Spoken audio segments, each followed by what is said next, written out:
to cover on something that was, does anyone know what yesterday was? 9/11. 9/11. How many in here were alive during that day? No, you weren't. I guarantee you everybody that was alive can remember what went on that day and what we experienced as a person that day. We felt very unsafe, okay? And I feel like the reason why we felt unsafe was us as a society, us as a country, kind of let our guard down and put ourselves in a position where we were vulnerable, okay? Now, you guys all go to school, and you see, I'm sure you guys all watch the news, and you see a lot of stuff about school shootings and stuff like that, right? And a lot of those school shootings, if you notice, they say a kid knew something about it, or a kid thought it might happen, you know, they heard about it on Facebook or something like that. So what I want you guys to do is pay attention to things. And I know, like, when I was growing up, the worst thing you could be in the neighborhood was a tattletale. But this is not a tattletale. When we get to things like this is people's lives we're talking about. So it's not tattletaling. If you read something on the internet, someone says something in school, someone even if you think of like that there's a chance that somebody might do something, you are not wrong if you go and you tell somebody, they have that phrase, see something, say something. And that's not, I'm not just talking about in school, because in society today, these things happen everywhere. They're happening at Walmarts, they're happening at malls. And I'm not trying to scare you, but I'm telling you, you have to be vigilant. So as a person going into public places, you need to just keep an eye out. You see something that's fishy, that doesn't look right, no matter what it is, say something to an authority figure.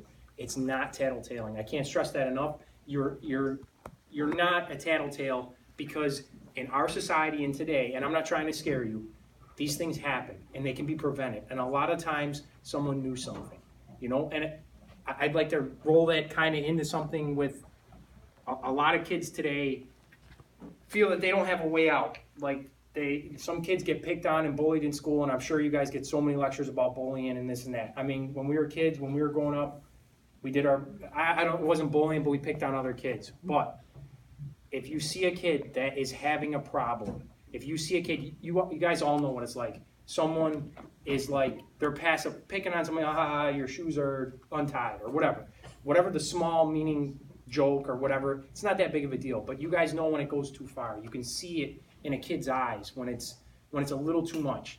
And at that point, I ask you to be the bigger kid and go up to that kid and talk to that kid. Tell the kid, I mean, maybe they're the stinky kid. Maybe they're the kid that doesn't have new clothes. Whatever the case, be that friend and go up to him and talk to him. I'm not saying you got to do a million things for him. Just say, hey, are you all right? I know those other kids were picking on you. Or maybe, hey, I made a joke and it went a little too far. I'd like to apologize. You know what I mean? Because these kids, some of these kids take it and they don't understand, and they think that life ends with school. I'm promising you, when you get out of school, the last thing you'll think about is how popular you were in school, how cool, what kids you hung out with. You're not going to care anything about that once you get out of school. It's not a big deal.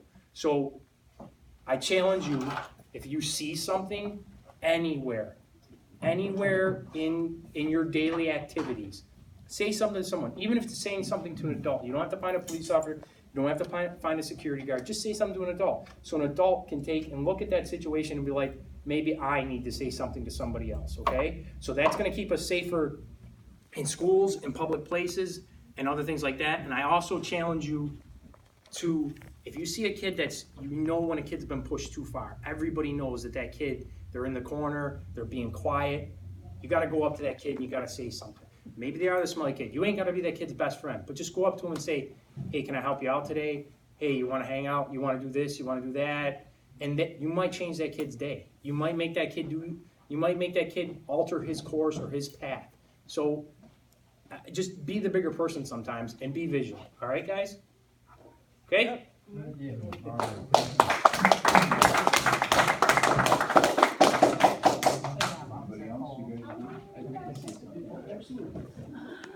Hi everyone, I'm Officer Coco.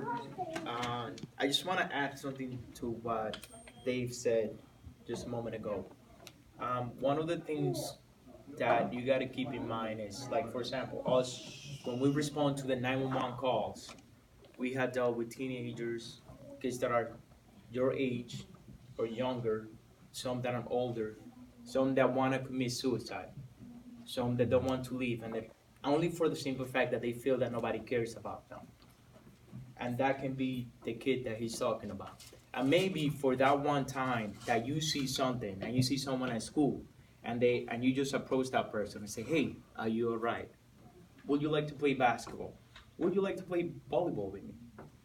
You might make that person day. They might feel that they're not alone. So it is important to keep an eye out. And I was just listening to what the pastor was saying. And another reason why you shouldn't be afraid to speak up if you see something wrong that is happening is because if someone does, like the shootings that we've seen, the 9/11 attack that happened, those people, are you considering they're good or bad? Are they good or bad? It's a question. Bad people, right? So if you notice the sentence that is in red, it says that he doesn't do what bad people do. So if you see something that is about to happen and you speak up, it for everybody you're gonna be seen as a good person because that is not for your safety, but it's because it's the right thing to do. Nobody wanna see or lose someone. No one likes to see their family get hurt or their loved one. Would you like to see a friend or a family member of yours get hurt? No, none of us want that, right? So it is important that if you see something happening, that you speak up. Even if us, like if you see us on the street, hey, Officer Coco, how you doing? I don't know, something is going on with that person over there. Do you mind checking it out? Believe me, I will listen. That's why I'm here. I will always put myself, my life at risk for any of you that are in this room and for the people that are outside. When I signed up for this job, when we signed up for this job, we knew the responsibility. That can mean that the last time I saw my daughter, my wife, my brothers, my mom, my dad, it could have been today. I always get out of my home. I always try to pray to God. I hope that I make it back. But I'm here. And I will always, always put myself in the line. And they will do as well for you guys. So the only thing that we ask is help us. If you see something, say something. And that will make you a great person. Because everybody will be happy and we'll be able to help that person that is trying to do something bad. Thank you for your time.